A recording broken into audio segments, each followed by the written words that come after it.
আপুনি আপোনাৰ নিজৰ মান সন্মান ত্যাগ কৰি কোনোবা এজন মানুহৰ লগত সম্পৰ্ক ৰাখি একো লাভ নাই।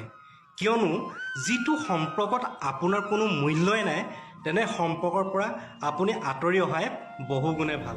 আপুনি সকলো মানুহৰে আগত আপোনাৰ নিজৰ দুখ কেতিয়াও প্ৰকাশ নকৰিব। কিয়নো এটা কথা মন কৰিব, দৰৱ কিন্তু সকলোৰে ঘৰত নাথাকিলেও নিমখ কিন্তু প্ৰত্যেকৰ ঘৰে ঘৰে থাকে। কথাষাৰ কিন্তু মন কৰিব। যিটো সম্পৰ্কই আপোনাক মানসিক যন্ত্ৰণা দিয়ে আৰু অশান্তিৰ সৃষ্টি কৰে বা অসন্মানিত কৰে, সেই সম্পৰ্কক আপুনি জীৱনৰ পৰা মচি দিয়া উচিত। সেয়া লাগিলে আপোনাৰ বন্ধুত্ব সম্পৰ্কই হওক, নতুবা আত্মীয় কোনোবা আপোন মানুহেই হওক। আমি সকলোৱে এটা কথা মন কৰা উচিত, কথাটো হৈছে সপোনে কেতিয়াও আমাক বিশ্বাসঘাতকতা নকৰে।